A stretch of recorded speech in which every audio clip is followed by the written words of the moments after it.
Selamat datang di channel Gengman gua. Cerita dimulai dengan dua orang yang sedang berbicara. Pria itu bertanya pada wanita yang bernama Katarina, apakah dia tahu bahwa kastil Tilman yang terlihat dari tempat mereka berdiri, belum pernah jatuh ke tangan musuh sekalipun selama 200 tahun terakhir. Wanita itu bingung dengan apa yang sedang Simen bicarakan. Dia menyuruhnya untuk pergi dari tempat itu, karena mereka tidak diizinkan berada di sana. Simen menjawab bahwa tidak apa-apa karena tidak akan ada yang datang. Namun, Katarina berpendapat bahwa dia masih harus menyelesaikan tugas membersihkannya. Simen bersikeras bahwa itu hanya akan memakan waktu sebentar. Simen sangat ingin menunjukkan pemandangan dari balkon itu padanya.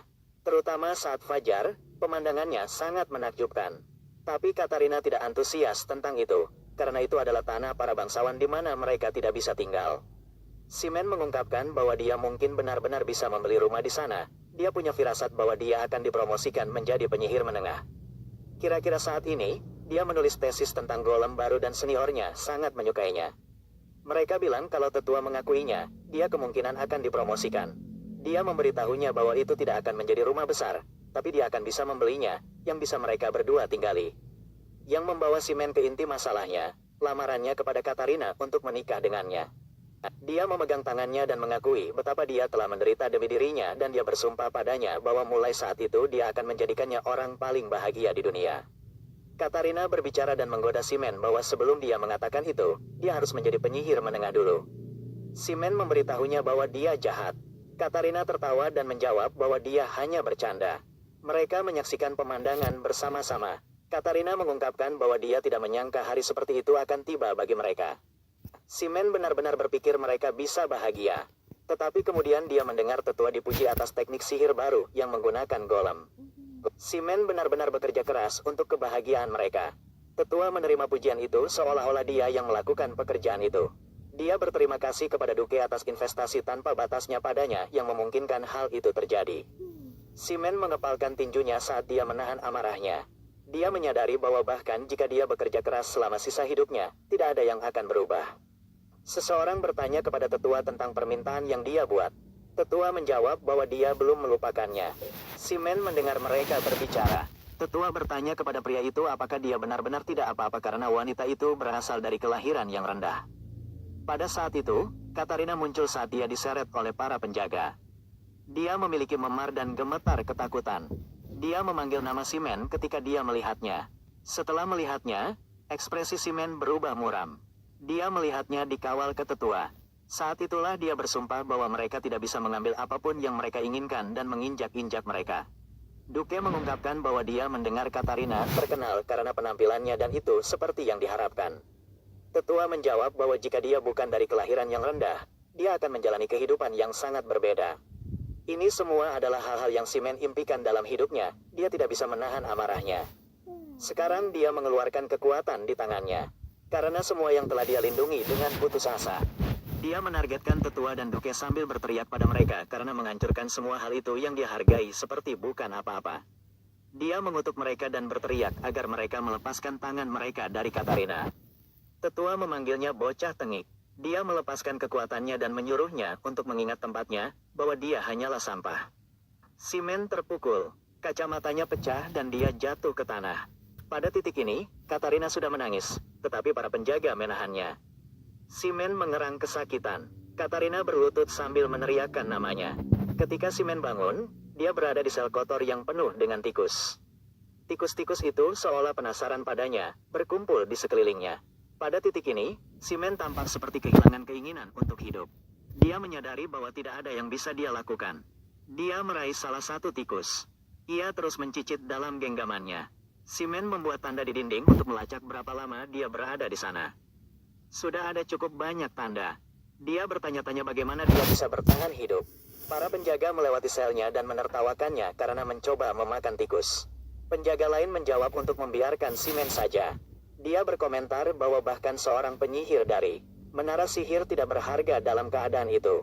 Kemudian, penjaga itu mendorong Simen untuk memberitahu mereka detailnya sekarang. Jika dia membantu mereka memanggil golem, mereka bilang mereka akan segera melepaskannya. Itu tidak menimbulkan reaksi apapun dari Simen. Jadi penjaga itu bertanya apakah dia bahkan mendengarkan.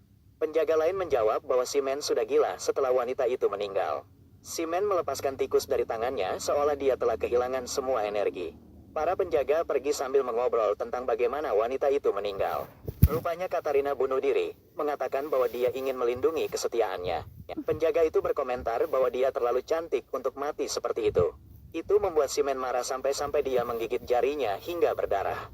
Dia meminta maaf kepada Katarina. Tikus-tikus itu terganggu. Penjaga itu memperhatikan perilaku aneh mereka. Seolah-olah mereka sedang menunggu sesuatu. Penjaga lain merasa ada sesuatu yang tidak beres. Dia menyuruh rekannya untuk menusuk satu tikus. Ketika penjaga itu melakukannya, tikus itu bersinar dan itu mengungkapkan lingkaran sihir di perutnya. Lingkaran sihir itu memancarkan cahaya yang tidak menyenangkan. Penjaga itu mengutuk. Simen berpikir tentang betapa lemahnya dia. Dia menggambar di lantai menggunakan darahnya. Penjaga itu melihatnya dan berteriak padanya untuk menghentikan apa yang dia lakukan. Dia menjawab, "Kalian ingin aku berhenti?" Dan dia memberitahu mereka bahwa dia baru saja mulai. Lingkaran sihir di bawah Simen bersinar. Dia menekan telapak tangannya ke tanah dan itu membuat tikus-tikus itu bergerak. Simen menyesal bahwa dia tidak cukup kuat, karena jika dia kuat, dia tidak akan kehilangan cintanya, Katarina. Ada tikus di setiap lingkaran di dalam lingkaran sihir. Dan tidak lama kemudian erupsi terjadi dari sel Simen. Makhluk besar dengan simbol di dahinya muncul. Itu tampak seperti beruang besar. Melihat wajah para penjaga, Simen berkomentar bahwa itu adalah wajah yang Katarina buat juga. Para penjaga ketakutan. Simen mencoba memikirkan alasan. Monster itu menyerang para penjaga. Simen memaksudkan alasan bahwa dia masih hidup. Cahaya merah terpancar di area itu. Sementara Simen berpikir bahwa alasan bahwa dia masih hidup adalah untuk membalas dendam pada dunia terkutuk di mana dia dan Katarina tidak bisa menjalani kehidupan yang bahagia. Simen berjanji pada Katarina bahwa dia tidak akan lemah seperti dulu. Dia akan mendapatkan kekuatan apapun yang bisa dia raih. Simen bersumpah untuk mengubah segalanya. Petir menyambar tanah. Tetua itu mengutuk Simen. Dia menunggangi salah satu monster. Tetua memarahinya karena menggunakan ilmu hitam.